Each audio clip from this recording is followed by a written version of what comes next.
Good morning बच्चों। कैसे हो? पढ़ाई लिखाई कैसी चल रही है? प्रीवियस लेक्चर में हमने जो जो भी पढ़ा था आपने उसे रिवाइज किया या नहीं? क्वेश्चंस आपने प्रैक्टिस किया या नहीं? मैंने आपको बताया था कि RS एकेडमी ऐप है, आप उस पर भी जाके देख सकते हो। एक एक टॉपिक्स के वहाँ पे DPPs अवेलेबल हैं, आप उससे भी क्वेश्चन प्रैक्टिस कर सकते हो। तो चलो पहले एक बार क्विक रिवीजन कर लेते हैं कि हमने प्रीवियस लेक्चर में क्या पढ़ा था, और उसके बाद आज के लेक्चर में हम आगे का अपना टॉपिक कंटिन्यू करेंगे। प्रीवियस लेक्चर में हमने देखा था बच्चों हमारा एक इम्पॉर्टेंट सेल ऑर्गेनल्स न्यूक्लियस के बारे में, है ना। और न्यूक्लियस जो होता है वो एक डबल मेम्ब्रेन बाउंड ऑर्गेनल होता है। मतलब कि आपको मैंने जब स्ट्रक्चर बनाया था तो आपको दिखाया था कि आउटर मेम्ब्रेन और इनर मेम्ब्रेन, जो न्यूक्लियर एनवेलप भी जिसे हम बोल रहे थे, इसकी वजह से वो डबल मेम्ब्रेन बाउंड ऑर्गेनल है। अब ये डबल मेम्ब्रेन बाउंड ऑर्गेनल का मतलब क्या है? तो आपको मैंने बताया था कि हमारे जितने भी सेल ऑर्गेनल्स होते हैं, कुछ सिंगल मेम्ब्रेन बाउंड ऑर्गेनल होते हैं, कुछ डबल मेम्ब्रेन बाउंड ऑर्गेनल होते हैं, और कुछ बच्चों मेम्ब्रेनलेस होते हैं, जैसे कि राइबोसोम्स था, है ना। और हमने न्यूक्लियस के बारे में क्या पढ़ा था? तो न्यूक्लियस के बारे में हमने पढ़ा था कि न्यूक्लियस को हम control centre of the cell बोलते हैं, ब्रेन ऑफ द सेल बोलते हैं, head quarter of the cell बोलते हैं। क्यों बच्चों? क्योंकि यहाँ पे सारे मेटाबॉलिक एक्टिविटीज हो रही हैं, है ना। ये सब कुछ कंट्रोल कर रहा है सेल का। अब इसके पास ऐसा क्या है जिसकी वजह से ये सब कुछ कंट्रोल कर रहा है? तो इसके पास है बच्चों जेनेटिक मटेरियल, ठीक है। और जेनेटिक मटेरियल का मतलब क्या होता है कि इसके पास DNA प्रेजेंट है ना, डीऑक्सीराइबोज न्यूक्लिक एसिड। DNA एक ऐसा जेनेटिक मटेरियल है जो कि ट्रेट्स को और कैरेक्टर्स का ट्रांसमिशन करता है, ट्रांसफर करता है from one generation to another generation, या we can say also from parent generation to their offspring generation, ठीक है। यानी कि अगर मानो आपकी मम्मी का आइज का कलर अगर ब्राउन है, या आपके फादर का अगर आइज का कलर ब्लैक है, तो आप में अगर वो कैरेक्टर या ट्रेट्स आते हैं, आप में अगर वो अपीयरेंस एक्सप्रेस हो रही हैं, मतलब कि क्यों बच्चों हो रहा है? क्योंकि वो जो DNA है, वो जो जेनेटिक मटेरियल है, उसकी वजह से वो ट्रेट्स आप में ट्रांसफर हुए हैं आपके पेरेंट्स से, ठीक है। तो ये हमने देखा था। उसके बाद हमने क्या देखा था बच्चों कि हमारा जो क्रोमैटिन होता है, जो स्कैटर्ड फॉर्म ऑफ DNA होता है, जब उसका कंडेंसेशन होता है, जब उसका सुपर क्वाइलिंग होता है, तो क्रोमोसोम्स बनता है। और उस क्रोमोसोम्स में DNA होते हैं और कुछ प्रोटीन्स होते हैं। कैसे प्रोटीन्स होते हैं? हमने पढ़ा था हिस्टोन प्रोटीन होते हैं, जो कि आप जब क्लास 11th में जाओगे, आप जब सेल चैप्टर के बारे में पढ़ोगे, तो वहाँ आप देखोगे कि कुछ फंक्शनल प्रोटीन होते हैं, कुछ नॉन फंक्शनल प्रोटीन होते हैं। फिर हिस्टोन्स प्रोटीन क्या क्या होते हैं, जैसे आपका आएगा वहाँ पे कि H2A होता है, H2B होता है, H1 होता है, H3 H4, ऐसा कुछ समथिंग आप पढ़ोगे, ठीक है। लेकिन इसके बारे में हमें क्लास 9th में नहीं पढ़ना है। उसके बाद हमने देखा था साइटोप्लाज्म क्या होता है। तो साइटोप्लाज्म बच्चों क्या होता है कि आपका वो फ्लूइड कंटेंट ऑफ द क्या होता है, आपका सेल होता है ना। और साइटोप्लाज्म को हम बोलते हैं main arena of cellular activities, यानी हमारी जितनी भी सेल की एक्टिविटीज हो रही हैं वो कहाँ पे हो रही है? साइटोप्लाज्म में। Because cytoplasm hold all cell organelles, वहाँ पे सारे सेल ऑर्गेनल्स हैं जिनका अपना प्रॉपर क्या है बच्चों? कंपार्टमेंट है, उसमें वो है ना। मैंने आपको वो एक हॉल और उसमें जो रूम्स हैं उसके एग्जांपल्स के थ्रू समझाया था। तो ये हमने देखा था कि प्रीवियस लेक्चर में, साथ ही साथ हमने कुछ क्वेश्चंस भी प्रैक्टिस किया था। अब बच्चों आज के लेक्चर में हम अपना बहुत ही इंपॉर्टेंट टॉपिक स्टार्ट करने वाले हैं, और वो है एंडोप्लाज्मिक रेटिकुलम। क्या है? Endoplasmic reticulum. एंडोप्लाज्मिक रेटिकुलम क्या होता है? एक इंपॉर्टेंट सेल ऑर्गेनल होता है, और इसे हम क्या बोलते हैं बच्चों? तो इसे हम ER भी बोलते हैं, है ना। एंडोप्लाज्मिक रेटिकुलम को क्या बोलते हैं? ER बोलते हैं। ये जो एंडोप्लाज्मिक रेटिकुलम होता है, ये एंडोप्लाज्मिक रेटिकुलम कहाँ से अराइज होता है? तो इसको चलो एक बार देख लेते हैं। जो हमारा बच्चों न्यूक्लियस था, है ना, इस न्यूक्लियस पे नेटवर्क लाइक स्ट्रक्चर जो होता है वो क्या होता है? आपका एंडोप्लाज्मिक रेटिकुलम होता है, ठीक है। क्या होता है आपका? एंडोप्लाज्मिक रेटिकुलम होता है। इसे हम क्या बोलते हैं? एंडोप्लाज्मिक रेटिकुलम बोलते हैं, है ना। यानी कि हमारे न्यूक्लियस से अगर अराइज हो रहा है तो ये हमारा एंडोप्लाज्मिक रेटिकुलम है। अब इस एंडोप्लाज्मिक रेटिकुलम में क्या क्या स्ट्रक्चर्स होते हैं, मतलब ये कैसे बनता है, फिर यहाँ पे अगर राइबोसोम प्रेजेंट है तो वो किसका सिंथेसिस करेगा, है ना। अभी आपको कुछ नहीं समझ आ रहा होगा, थोड़ा तसल्ली रखो। अब देखो बच्चों, ये जो हमारे जो नेटवर्क लाइक स्ट्रक्चर हैं, ये जो ER है, एंडोप्लाज्मिक रेटिकुलम है, अगर इसी एंडोप्लाज्मिक रेटिकुलम पे क्या आ जाएंगे? कुछ राइबोसोम्स आ जाएंगे, ठीक है। क्या आ जाएंगे? कुछ राइबोसोम्स आ जाएंगे। तो इसी राइबोसोम्स की वजह से क्या होगा, ये जो हमारा ईआर होगा बच्चों, ये ईआर हमारा क्या करेगा, प्रोटीन का सिंथेसिस करने लगेगा। अब आप बोलोगे कि मैम ये प्रोटीन का सिंथेसिस कैसे कर रहा है? तो देखो बच्चों, जो हमारे एंडोप्लाज्मिक रेटिकुलम होते हैं ये बेसिकली दो टाइप के होते हैं। नेटवर्क लाइक स्ट्रक्चर होता है, न्यूक्लियस से अराइज होता है। और एंडोप्लाज्मिक रेटिकुलम कितने टाइप का होता है? तो ये दो टाइप का होता है। कौन सा होता है? RER यानी रफ एंडोप्लाज्मिक रेटिकुलम, और दूसरा क्या होता है? SER यानी स्मूथ एंडोप्लाज्मिक रेटिकुलम।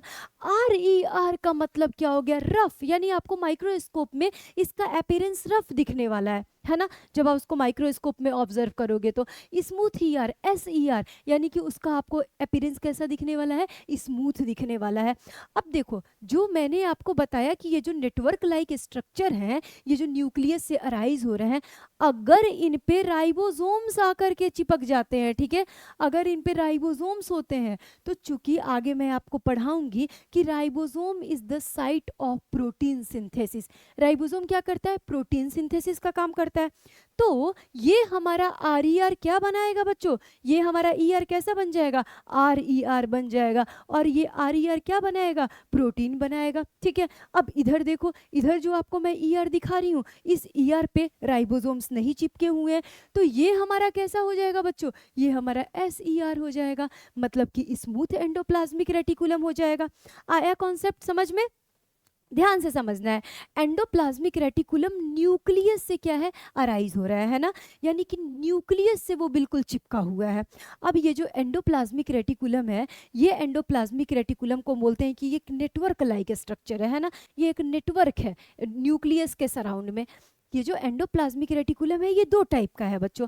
पहला क्या है? Rough endoplasmic reticulum means RER, और दूसरा क्या है? स्मूथ एंडोप्लाज्मिक रेटिकुलम, मतलब कि SER।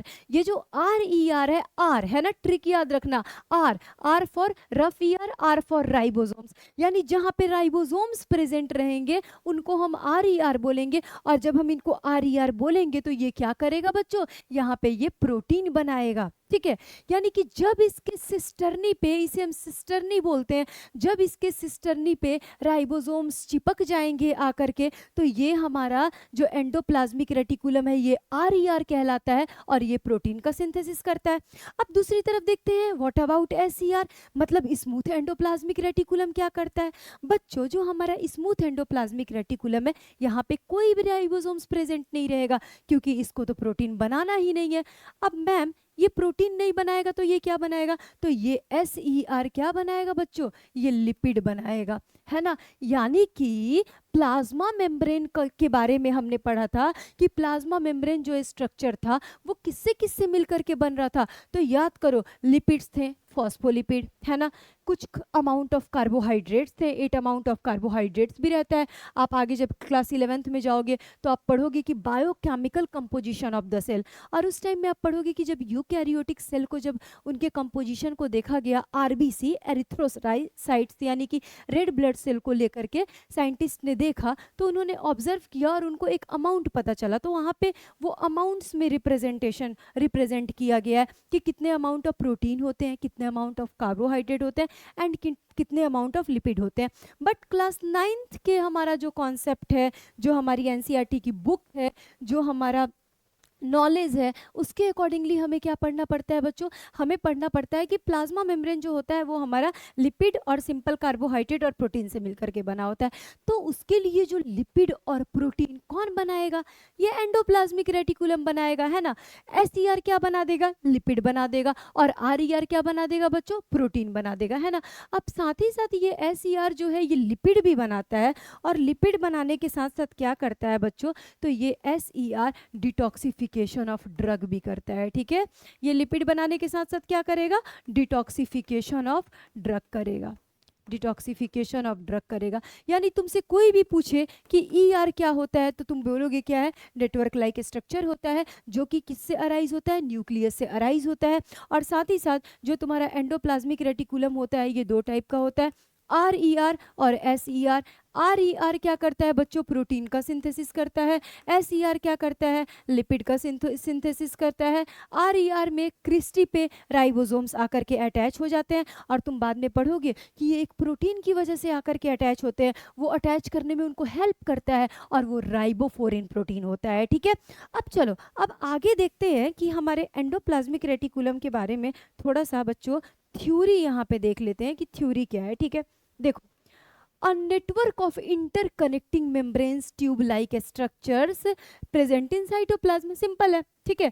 प्रेजेंट तो कहाँ पे है, प्रेजेंट साइटोप्लाज्म में है ना, क्योंकि आपको मैंने बताया था ना कि एक हमारे सेल का सबसे आउटर पार्ट प्लाज्मा मेम्ब्रेन होगा, उसके अंदर में जितना भी फ्लूइड कंटेंट है वो सारा क्या है, साइटोप्लाज्म है, और प्रॉपर अलग अलग कंपार्टमेंट है। मतलब एक रूम में समझ लो न्यूक्लियस है, एक रूम में समझो अपना एंडोप्लाज्मिक रेटिकुलम है, एक कमरा अपना गोल्जी बॉडी का है, एक कमरा अपना माइटोकॉन्ड्रिया का है। ठीक है, अगर प्लांट सेल का बात करते हैं, एक कमरा उसका वैक्यूल का है, एक कमरा उसके प्लास्टिड का है। मतलब यूकैरियोट्स में सेल ऑर्गेनल्स क्या होते हैं, कंपार्टमेंटलाइजेशन इन स्ट्रक्चर्स होते हैं। ठीक है, उनका स्ट्रक्चर कैसा होता है, वो एक प्रॉपर कंपार्टमेंट में अपने अपने क्या होते हैं, सेपरेट होते हैं, जबकि ऐसा प्रोकैरियोट्स में नहीं होता है बच्चों।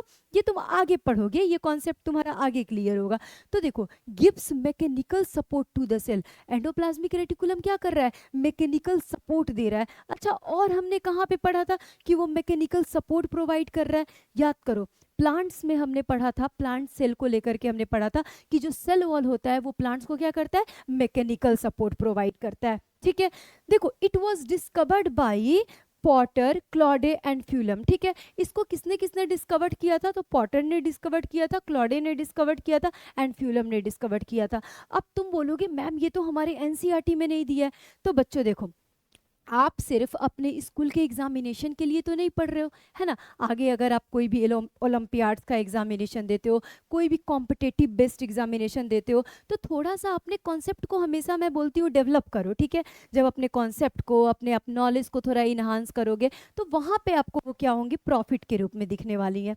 आगे देखते हैं बच्चों, this are present in all cells. देखो, ये एंडोप्लाज्मिक रेटिकुलम जो होता है ऑल सेल्स में प्रेजेंट होता है, बट ये except prokaryotes and mammalian RBC, यानी कि एरिथ्रोसाइट्स के अंदर में क्या होता है, ये आपका एब्सेंट होगा। ठीक है, प्रोकैरियोट्स एंड क्या है, prokaryotes and mature mammalian erythrocytes के अंदर में आपका एंडोप्लाज्मिक रेटिकुलम क्या होगा, एब्सेंट होगा। चलो अब उसके आगे देखते हैं, तो they are made up of 3 components. ये 3 कंपोनेंट्स क्या क्या होते हैं, तो बच्चों जो तुमने स्ट्रक्चर देखा था ना, उस स्ट्रक्चर की तरफ एक बार आते हैं। तो यहाँ पे आप क्या देख रहे हो, यहाँ पे स्ट्रक्चर में क्या क्या प्रेजेंट है, देखो, सिस्टर्नी प्रेजेंट है, और मैंने बताया था ना, इसी सिस्टर्नी के ऊपर में जब हमारे राइबोसोम्स अटैच हो जाएंगे तो वो RER कहलाता है, और वो क्या बनाता है बच्चों, वो प्रोटीन बनाता है। उसके बाद आपके वेसिकल्स हैं और ट्यूब्यूल्स हैं। ठीक है, ये जो वेसिकल्स होता है ये एक्चुअल में बैग लाइक स्ट्रक्चर होता है।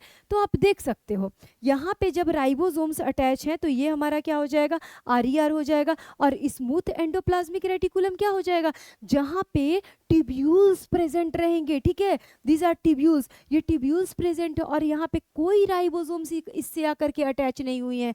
तो ये क्या है बच्चों, आपका स्मूथ एंडोप्लाज्मिक रेटिकुलम है। यानी तुमसे अगर कोई भी पूछेगा कि एक बार स्ट्रक्चर को डिफाइन करो, तो आप क्या बताओगे कि these are made up of 3 components, या 3 स्ट्रक्चर से ये मिलकर के बने होते हैं। वो क्या है बच्चों, सिस्टर्नी है, ट्यूब्यूल्स और वेसिकल्स है। आगे भी हम पढ़ने वाले हैं, थोड़ा सा सिस्टर्नी फिर से एक जगह आने वाला है, आप देख लो। कंपोनेंट ऑफ एंडोप्लाज्मिक रेटिकुलम, अब इस सिस्टर्नी ट्यूब्यूल्स और वेसिकल्स के बारे में एक बार पढ़ लो। तो देखो, this are long parallel arranged unbranched tubules. ठीक है, जो आपके सिस्टर्नी है ये लॉन्ग पैरेलल, पैरेलल का मतलब क्या हो गया कि आप देख रहे हो ना, ये एक दूसरे से काफी पैरेलल है ना, एक दूसरे से काफी क्या है, ये पैरेलल है। जब ये एक दूसरे से पैरेलल है, इसलिए हम इनको क्या बोल रहे हैं कि ये पैरेलली अरेंज्ड है। एंड अनब्रांच्ड है, ट्यूब्यूल्स, अनब्रांच्ड ट्यूब्यूल्स हैं। This forms successive layer around nucleus, nucleus के अराउंड में ये एक सक्सेसिव लेयर बना रहे हैं। These are found in cells which are active in protein synthesis, और सिस्टर्नी की वजह से क्या हो रहा है, प्रोटीन का सिंथेसिस हो रहा है। क्यों हो रहा है, क्योंकि सिस्टर्नी पे राइबोसोम्स आकर के चिपक जा रहे हैं। अब देखते हैं बच्चों वेसिकल्स के बारे में। तो वेसिकल्स क्या होता है, दीज आर राउंड और spherical, they are found in synthetically active sales.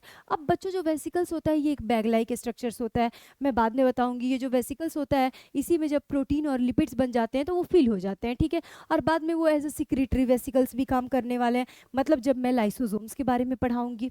Tubules क्या होता है बच्चों, smooth elongated and may be branched. तो इसको देख लो, यहाँ पे ट्यूब्यूल्स यहाँ पे कहाँ प्रेजेंट है, देखो बच्चों ये क्या है हमारा, ये हमारा ट्यूब्यूल्स है।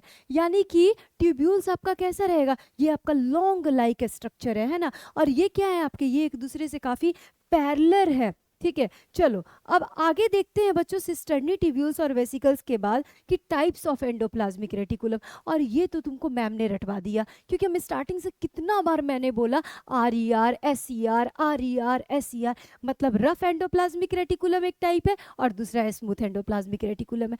देखो स्मूथ एंडोप्लाज्मिक रेटिकुलम जो है, स्मूथ अपीयरेंस रहेगा इसका, ये क्या करेगा, facilitates lipid enzyme and hormones, ठीक है, ये सब क्या करेगा, ये बनाएगा, ठीक है। अब मेडअप ऑफ ट्यूब्यूल्स मेनली, तो मैंने आपको बताया था ना कि सिस्टर्नी जहाँ पे प्रेजेंट रहेंगे उनको हम RER बोल देंगे, और ट्यूब्यूल्स जहाँ पे प्रेजेंट रहेंगे उनको हम SER बोल देंगे, है ना। तो मेडअप ऑफ ट्यूब्यूल्स मेनली, और ये बच्चों क्या करता है, तो ड्रग्स का डिटॉक्सिफिकेशन करता है, मतलब helps in steroid and facilitate lipid synthesis, no protein synthesis, यहाँ पे कोई प्रोटीन सिंथेसिस नहीं होगा। फंक्शंस इन लिपिड प्रोडक्शन, सिर्फ लिपिड का प्रोडक्शन करेगा, and functions in enzyme and hormone production. Polysaccharide synthesis, polysaccharide का सिंथेसिस करेगा, क्रूशियल इन डिटॉक्सिफिकेशन, यानी स्पेशली इन लीवर सेल्स। तो लीवर सेल्स के अंदर में क्या होता है, ये जो बेसिकली क्या करता है, जो ड्रग्स होते हैं उनका डिटॉक्सिफिकेशन करने का काम करता है, ठीक है। और पॉलीसेकेराइड्स का भी सिंथेसिस करेगा, मतलब जो सेकेराइड्स होते हैं, जो शुगर होते हैं, जो कार्ब्स होते हैं, वो एक्चुअली 3 टाइप के होते हैं बच्चों। जैसे एक आपका हो, तो पहला आपका होता है मोनोसेकेराइड, मतलब यानी जहाँ पे सिंगल सेकेराइड्स प्रेजेंट है, सिंगल शुगर्स प्रेजेंट है। थोड़ा सा समझ लो, अगर किसी बच्चे को अगर पता होगा तो उनको और भी आसानी रहेगी समझने में, मतलब जैसे ग्लूकोज और फ्रक्टोज, ठीक है। अब आगे तुम पढ़ोगे कि ग्लूकोज और फ्रक्टोज में भी क्या बेसिकली डिफरेंस है। एक्चुअली में उनके फंक्शनल ग्रुप में डिफरेंसेस की वजह से ग्लूकोज हो गया और एक दूसरा फ्रक्टोज हो गया, बट उसका मॉलिक्यूलर फार्मूला वगैरह भी सेम होता है। तो दे आर बोथ क्या है, मोनोसेकेराइड्स हैं। फिर आपके डाइसेकेराइड्स जो है उसमें लैक्टोज होते हैं। अब लैक्टोज जो होता है डाइसेकेराइड क्यों होता है, क्योंकि वहाँ पे 2 शुगर्स होते हैं, मतलब जैसे मानो एक ग्लूकोज है और एक गैलेक्टोज है, तो मतलब उससे मिलके लैक्टोज बन रहा है।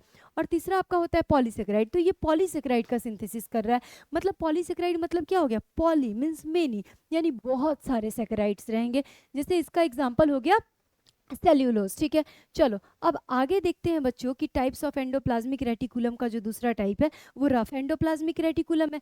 रफ एंडोप्लाज्मिक रेटिकुलम में क्या हो जाएगा, तो appears rough due to content of ribosomes attach to its, इसके क्या सरफेस पे या फिर इसके सिस्टर्नी पे। यानी कि मैंने आपको बताया कि राइबोसोम्स की वजह से इसके अपीयरेंस कैसे रहेंगे, रफ रहेंगे। राइबोसोम सिंथेसाइज्ड प्रोटीन, राइबोसोम क्या करेगा बच्चों, तो प्रोटीन का सिंथेसिस करेगा, because ribosome is the main site for protein synthesis, है ना। नेक्स्ट क्या है, made up of cisternae and vesicles, और not involve in lipid production, यानी कि ये लिपिड प्रोडक्शन में इन्वॉल्व नहीं होगा। नो रोल इन एंजाइम और हार्मोन सिंथेसिस, यानी एंजाइम और हार्मोन के भी सिंथेसिस में इसका कोई रोल नहीं होगा। देखो each and every sentences are very clear in this side slides, ठीक है। इस स्लाइड्स में हर चीज़ क्यों क्लियर किया गया है, क्योंकि ऐसा ना हो कि जब आपके MCQ मल्टीपल चॉइस क्वेश्चन आए तो कहीं पर है कि हाँ यहाँ पे प्रोटीन का सिंथेसिस हो रहा है तो दूसरी जगह प्रोटीन का सिंथेसिस नहीं हो रहा है, या कहीं पर हार्मोन का यहाँ पे सिंथेसिस हो रहा है तो यहाँ पे हार्मोन का सिंथेसिस नहीं हो रहा है। तो मैंने हर पॉइंट को बिल्कुल क्लियरली दिया है कि कहाँ पे अगर एंजाइम बन सकता है इसमें और कहाँ पे एंजाइम नहीं बनेगा, कहाँ पे हार्मोन बन सकता है तो वहाँ पे हार्मोन्स बन रहा था, बट यहाँ पे क्या होगा, हार्मोन्स का कोई भी प्रोडक्शन नहीं होगा। तो not involve in lipid production, यानी ये प्रोटीन बना रहा है तो इसका मतलब नहीं है कि थोड़ा अमाउंट ऑफ लिपिड भी बना रहा है, ये लिपिड प्रोडक्शन में इसका कोई भी रोल नहीं है, ठीक है। नो रोल इन एंजाइम और hormone synthesis and no detoxification capability, और इसके पास कोई डिटॉक्सिफिकेशन कैपेबिलिटी भी नहीं रहेगी। आगे देखो, helps in membrane biogenesis. Membrane biogenesis मतलब क्या हो गया, देखो बायो का मतलब क्या हो गया, लाइफ से रिलेटेड कुछ होता है, बायोजेनेसिस का मतलब होता है कुछ बनाना, ठीक है। तो ये क्या करेगा, एक तरह से ये मेम्ब्रेन बनाने का काम कर रहा है। और बच्चों मेम्ब्रेन बनाने का मतलब क्या हो गया कि ये लिपिड और प्रोटीन अपने दोनों क्या कर रहे हैं, ये दोनों अपने कंट्रीब्यूशन से प्लाज्मा मेम्ब्रेन बना रहे हैं, ठीक है। चलो आगे देखते हैं बच्चों, तो आगे है आपका फंक्शंस ऑफ एंडोप्लाज्मिक रेटिकुलम। इसके फंक्शंस क्या हो जाएंगे, तो जो RER है वो प्रोटीन बनाएगा, जो SER है वो लिपिड बनाएगा, फिर SER क्या करेगा, डिटॉक्सिफिकेशन ऑफ ड्रग करेगा, तो ये सब हो जाएंगे। It serves as a channel for the transport of material between various regions of cytoplasm and between cytoplasm and nucleus. मतलब कि ये जो साइटोप्लाज्म और न्यूक्लियस है, यानी कि जितने भी रीजन्स में ये क्या कर रहा है, एज अ ट्रांसपोर्टरी मटेरियल की तरह काम कर रहा है, मतलब ट्रांसपोर्टेशन कराने का काम कर रहा है। It also work as cytoplasmic framework to provide a space for some of the biochemical activities. It forms endoskeletal of the cell, यानी कि ये सेल का स्केलेटल सिस्टम भी बनाएगा। ठीक है, क्या करेगा, सेल का स्केलेटल सिस्टम भी बनाएगा, यानी सेल का फ्रेमवर्क भी बनाएगा। ठीक है, it helps in synthesis of fats, cholesterol etcetera. It contain secretory protein, इसके पास सिक्रिटरी प्रोटीन्स भी होंगे, और साथ ही साथ SER plays a crucial role in detoxification of drugs and poisonous byproducts। ठीक है, अब आगे देखते हैं बच्चों हमारा जो नेक्स्ट सेल ऑर्गेनल्स है। तो एंडोप्लाज्मिक रेटिकुलम सबको समझ आ गया। नेक्स्ट हमारा सेल ऑर्गेनल है गोल्जी अपैरेटस। गोल्जी अपैरेटस को बच्चों हम भी can say also Golgi body, ठीक है, इसको गोल्जी बॉडी भी बोलते हैं, गोल्जी अपैरेटस भी बोलते हैं। इसको सबसे पहले इस टर्म को कैमिलियो गोल्जी ने दिया था। ठीक है, also known as Golgi body, Golgi complex, Golgisomes, और साथ ही साथ इसको हम क्या बोलते हैं बच्चों, तो इसको हम लिपोकॉन्ड्रिया भी बोलते हैं। अब देखो ये एक ऐसा गोल्जी बॉडी जो होता है आपका ऐसा दिखता है, देखो स्टैग लाइक स्ट्रक्चर होता है।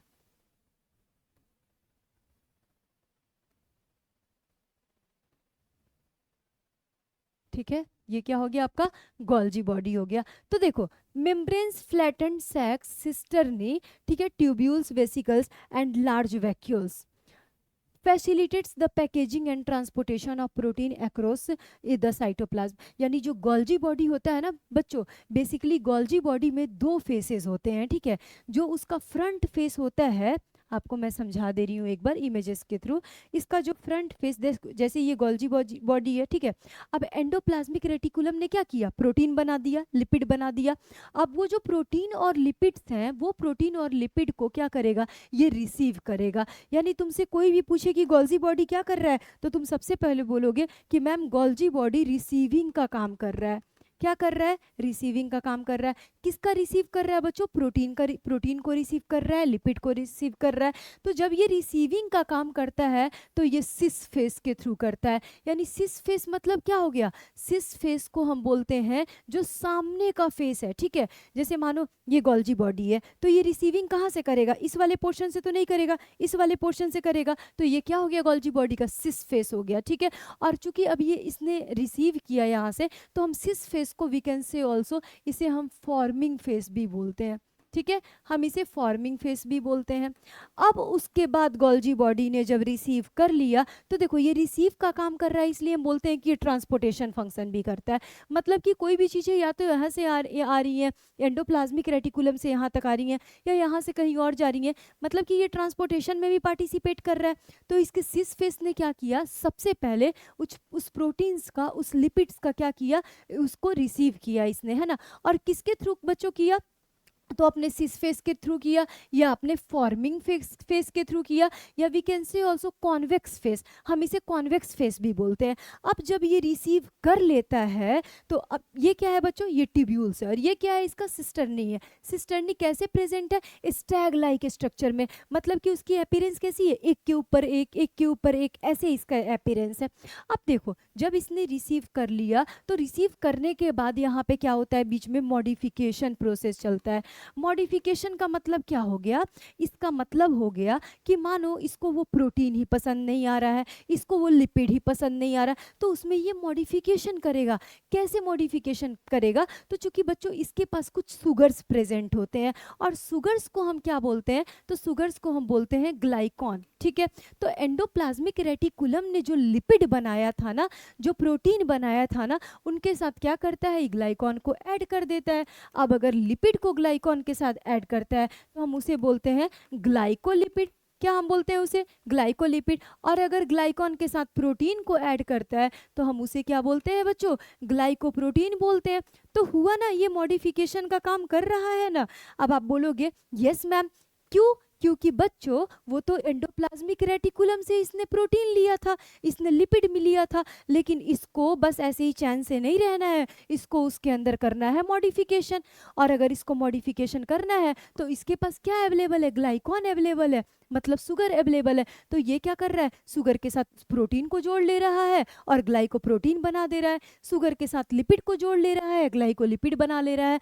अब आप पढ़ोगे, जब भी कभी कोई कॉम्पिटिटिव लेवल का एग्जामिनेशन देने जाओगे तो आप देखोगे कि ये जो मॉडिफिकेशन हुआ ग्लाइकोलिपिड का, तो इसको क्या बोलते हैं बच्चों? हम इसे बोलते हैं ग्लाइकोसाइडेशन। क्या बोलते हैं हम इसे? ग्लाइकोसाइडेशन।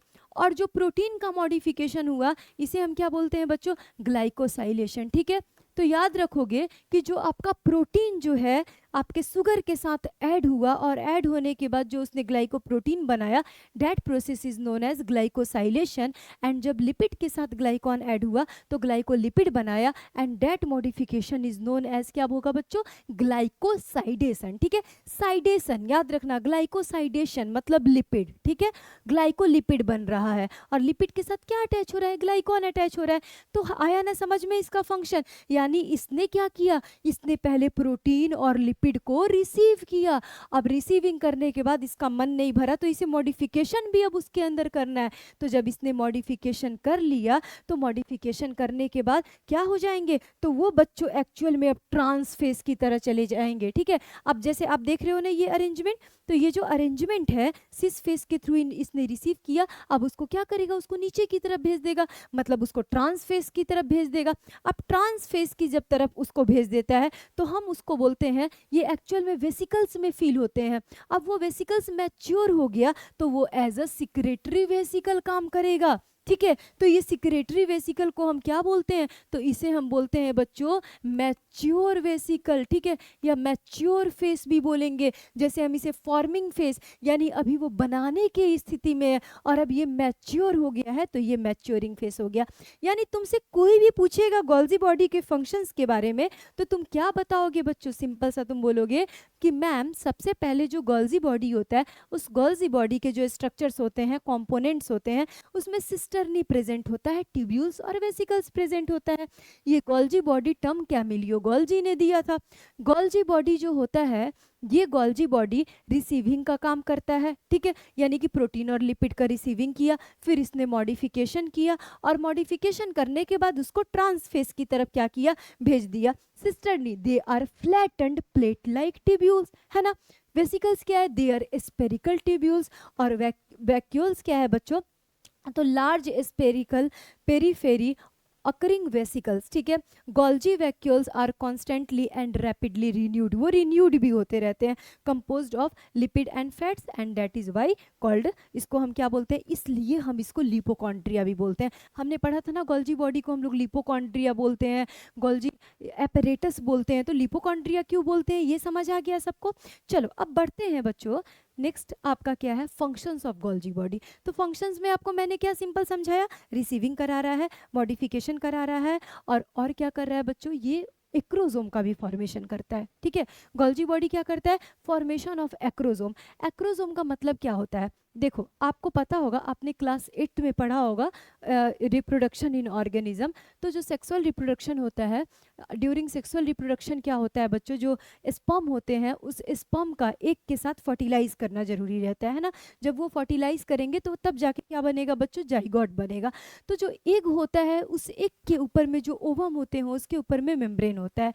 तो उस मेम्ब्रेन को डाइजेस्ट करने के लिए स्पर्म के ऊपर में क्या प्रेजेंट रहता है? स्पर्म का जो हेड पार्ट होता है वहाँ पे एक्रोजोम होता है और यही एक्रोजोम को कौन बनाता है? गोल्जी बॉडी बनाता है। ठीक है, मतलब कि वो क्या कर रहा है? वो एक तरह से मेम्ब्रेन का, एक मेम्ब्रेन का क्या कर रहा है? डाइजेशन करा रहा है। तो देखो interior part of the sperm that is acrosome is formed by Golgi body. ठीक है, responsible for the development and growth of the reproductive cells in mammals. ठीक है, इसके लिए भी ये रिस्पॉन्सिबल है। Secretion of substances helps in the secretion of enzyme enzymes, hormones and mucus. It is involved in synthesis of cell wall, plasma membrane and lysosome. मतलब lysosome भी बनाने का काम कर रहा है, प्लाज्मा मेम्ब्रेन भी बनाने का काम कर रहा है और सेल वॉल भी बनाने का काम कर रहा है। तो आ गया गोल्जी बॉडी का फंक्शन समझ में।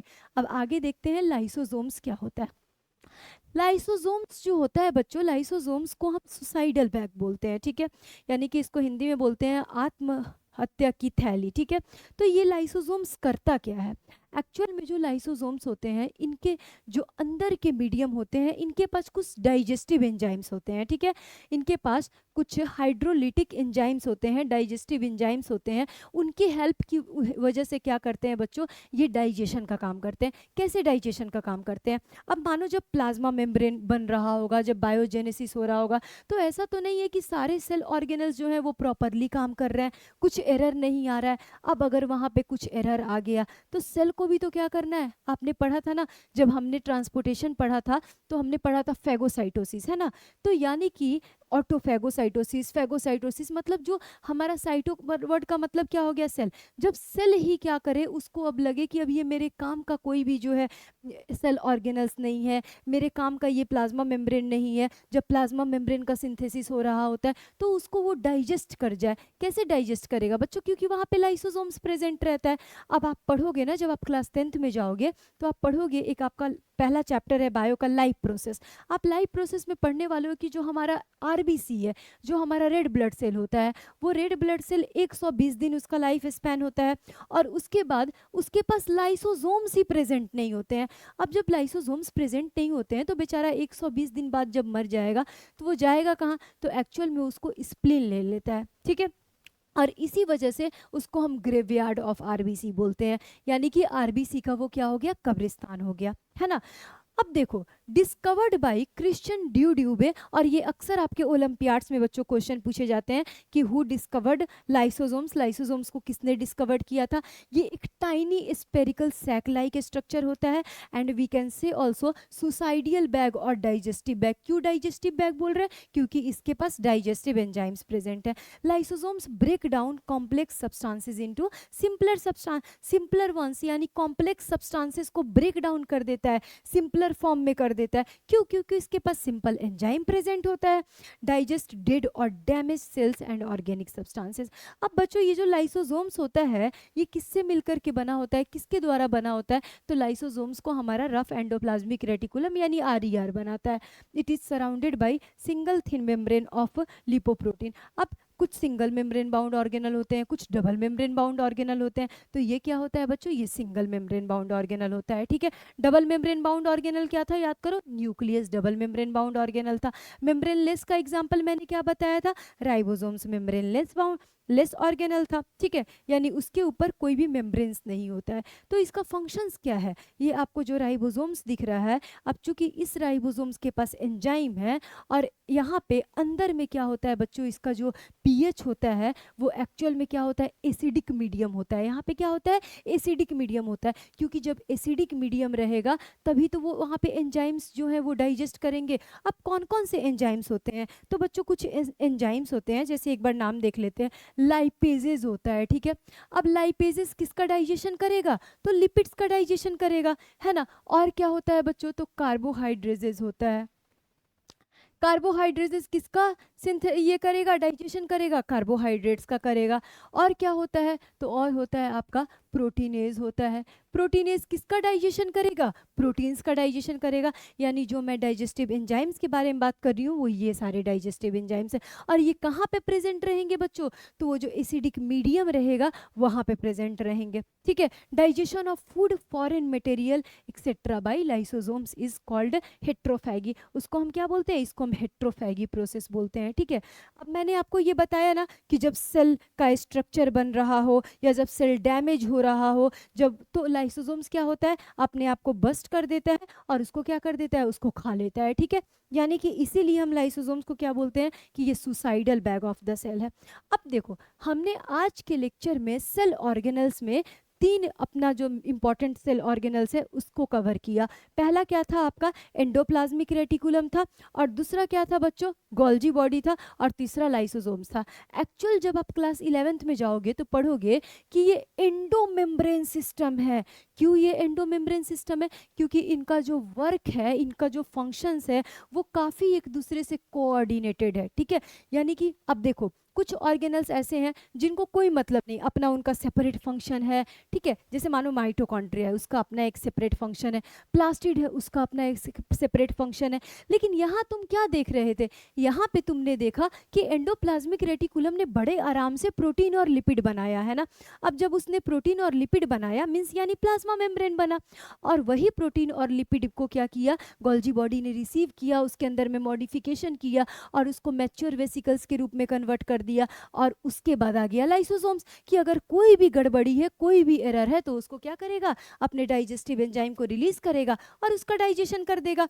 तो आगे आज का लेक्चर का जो भी हमारा कॉन्सेप्ट था वो समझ में, ठीक है। अब चलो, जब आपको लेक्चर समझ आ गया, आपके कॉन्सेप्ट क्लियर हो गए, तो हमारे हर क्लास का रूल्स क्या है बच्चों? हमारे हर क्लास का रूल्स है कि हम कुछ क्वेश्चंस प्रैक्टिस करते हैं। तो देखते हैं, सबसे पहला हमारा क्वेश्चन है which of the following is function of the endoplasmic reticulum. Endoplasmic reticulum का फंक्शन क्या है? तो आप बोलोगे कि मैम ए ऑप्शन भी करेक्ट है प्रोटीन सिंथेसिस, बी ऑप्शन भी करेक्ट है लिपिड सिंथेसिस, सी ऑप्शन भी करेक्ट है ट्रांसपोर्ट ऑफ मटेरियल, और डी ऑप्शन यानी ऑल ऑफ द अबव। तो यहाँ पे क्या हो जाएगा बच्चों हमारा आंसर? यहाँ पे हमारा आंसर हो जाएगा D all of the above, ठीक है। आगे देखते हैं हमारा नेक्स्ट क्वेश्चन क्या है। नेक्स्ट क्वेश्चन है बच्चों हमारा the rough endoplasmic reticulum appears rough due to the presence of. किसके प्रेजेंस से? बिना ऑप्शन के आप बताओ। राइबोसोम्स की प्रेजेंस से। और वो क्या बना रहा था? तो वो बना रहा था बच्चों प्रोटीन, है ना। क्या बना रहा था रफ एंडोप्लाज्मिक रेटिकुलम? प्रोटीन। आ गया समझ में? देखो कॉन्सेप्ट जब क्लियर होते हैं तो ऐसे ही क्वेश्चंस जल्दी जल्दी बनेगा। तीसरा क्वेश्चन है आपका स्मूथ एंडोप्लाज्मिक रेटिकुलम मतलब कि SER is mainly associated with. किससे ये एसोसिएटेड रहेगा, मतलब ये क्या फंक्शंस परफॉर्म करेगा? तो देखो प्रोटीन सिंथेसिस नहीं, photosynthesis no ma'am, lipid synthesis and detoxification. किसका डिटॉक्सिफिकेशन? तो डिटॉक्सिफिकेशन ऑफ ड्रग करेगा। तो our C option is correct in this questions. And now I am going to discuss about next question, and our next question is which organelles forms a link between the nucleus and the cytoplasm। तो मैंने आपको क्या बताया था बच्चों कि nucleus से क्या अराइज हो रहा था, न्यूक्लियस से किसका लिंक था? तो आप बोलोगे एंडोप्लाज्मिक रेटिकुलम का। और एंडोप्लाज्मिक रेटिकुलम लाई कहाँ पे करता है? साइटोप्लाज्म के अंदर करता है। तो यहाँ पे आपका आंसर क्या हो जाएगा बच्चों? सी ऑप्शन आपका करेक्ट हो जाएगा, एंडोप्लाज्मिक रेटिकुलम। नेक्स्ट क्वेश्चन क्या है हमारा? The endoplasmic reticulum is absent in, ठीक है। एंडोप्लाज्मिक रेटिकुलम कहाँ पे एब्सेंट रहेगा? Prokaryotic cell, plant cell, animal cell, eukaryotic cell. Plant cell के अंदर प्रेजेंट रहेगा, एनिमल सेल के अंदर प्रेजेंट रहेगा, यूकैरियोटिक सेल के अंदर प्रेजेंट रहेगा। एब्सेंट कहाँ पे रहेगा बच्चों? प्रोकैरियोटिक सेल के अंदर में। कहाँ पे रहेगा? प्रोकैरियोटिक सेल के अंदर में रहेगा। चलो नेक्स्ट क्वेश्चन देखते हैं। नेक्स्ट है विच type of the ER helps in production of protein. Protein का प्रोडक्शन कौन करेगा? तो आपका करेगा रफ ER, ठीक है। नेक्स्ट क्वेश्चन क्या है बच्चों? नेक्स्ट है the network of membranes found in the cytoplasm. फिर से अब साइटोप्लाज्म के अंदर में जो नेटवर्क लाइक स्ट्रक्चर है, तो again our answer is endoplasmic reticulum. And our next question is the main function of the Golgi apparatus is. Golgi apparatus का मेन फंक्शन क्या है? तो देखो respiration no ma'am, digestion no ma'am, packaging and secretion of material yes, है ना।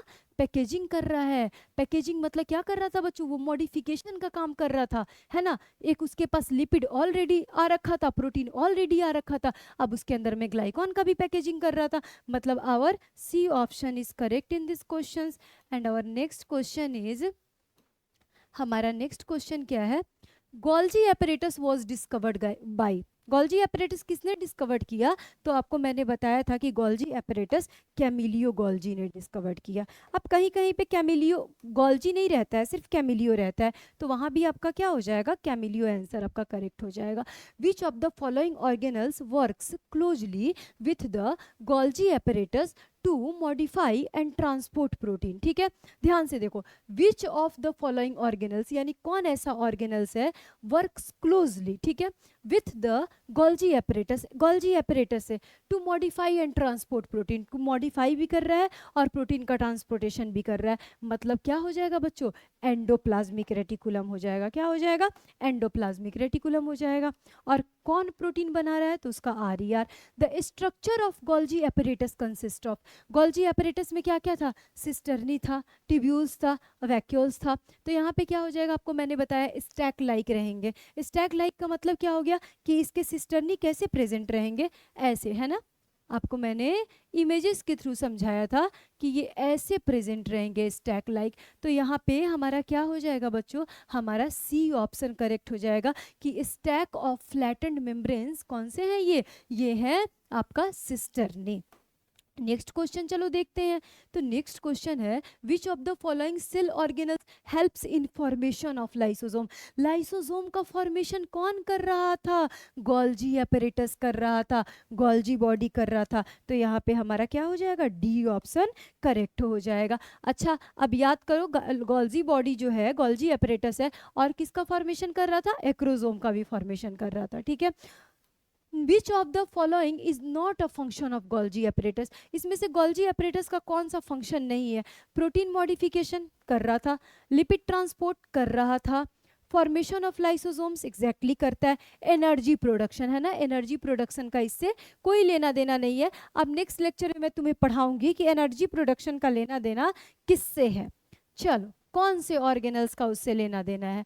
इन which type of the cells is the Golgi apparatus present, Golgi apparatus कहाँ पे present रहेंगे। तो देखो, only in plant cells, only in animal cells, in all eukaryotic cells. तो देखो, in all eukaryotic cell except mammalian RBC, mammalian यानी जो mammals के अंदर जो RBC होते हैं, जो रेड ब्लड सेल होते हैं, उनके अंदर में गोल्जी एपरेटस क्या होता है, प्रेजेंट नहीं रहता है। ठीक है, अब आगे देखते हैं, आगे क्या है बच्चों, हमारा नेक्स्ट क्वेश्चन है, lysosomes are known as, lysosomes को क्या बोलते हैं। तो सिंपल सा है, ए ऑप्शन हमारा करेक्ट हो जाएगा। क्या हो जाएगा, suicidal bag of the cell बोलते हैं। नेक्स्ट क्वेश्चन फिर क्या है तुम्हारा, lysosomes are formed by, lysosomes किससे बना, तो यहाँ पे क्या हो जाएगा, यहाँ पे हो जाएगा गोल्जी एपरेटस। फिर नेक्स्ट क्वेश्चन क्या है, which enzyme is present in lysosomes. तो लाइसोसोम्स के अंदर में कैसे एंजाइम्स मैंने तुमको बताया था, हाइड्रोलिटिक एंजाइम्स प्रेजेंट रहेंगे, मतलब हाइड्रोलेजेस एंजाइम्स प्रेजेंट रहेंगे। मतलब कि प्रोटीएज था जो कि प्रोटीन को डाइजेस्ट कर रहा था, लाइपेज था लिपिड को डाइजेस्ट कर रहा था। ठीक है, चलो आगे देखते हैं बच्चों। तो हमारा नेक्स्ट क्वेश्चन है, the main function of lysosomes, lysosomes का मेन फंक्शन क्या है, respiration no, photosynthesis no, protein synthesis no, digestion of worn out cells organelles and waste, यानी कि जो भी हमारे सेल्स ऑर्गेनल हैं उनका डाइजेशन करेगा जो कि वेस्ट है, और कुछ हमारे जो वेस्ट मटेरियल है उनका भी डाइजेशन करेगा। ठीक है, मतलब ये हेट्रोफैगी भी करता है, ऑटोफैगोसाइटोसिस भी करता है। नेक्स्ट क्वेश्चन क्या है तुम्हारा, नेक्स्ट क्वेश्चन है, lysosomes are surrounded by, lysosomes किससे सराउंडेड होते हैं, मतलब ये डबल मेम्ब्रेन बाउंड ऑर्गेनल होता है, या सिंगल मेम्ब्रेन बाउंड ऑर्गेनल होता है, या मेम्ब्रेन लेस होता है। तो ये होता है बच्चों तुम्हारा single membrane bound organelle, lysosomes कैसा होता है, सिंगल मेम्ब्रेन बाउंड ऑर्गेनल होता है। नेक्स्ट क्वेश्चन है, lysosomes are most active in which type of condition. तो मैंने तुमको क्या बताया था, कैसा रहेगा, एसिडिक मीडियम में इसके जो एंजाइम्स रहेंगे वो एक्टिव रहेंगे। ठीक है, नेक्स्ट क्वेश्चन क्या है, if the lysosome burst inside the cell it will, क्या होगा। तो देखो, heal the cell, no, heal मतलब क्या हुआ, वो अपने आप को हील कर रहा है, बिल्कुल नहीं।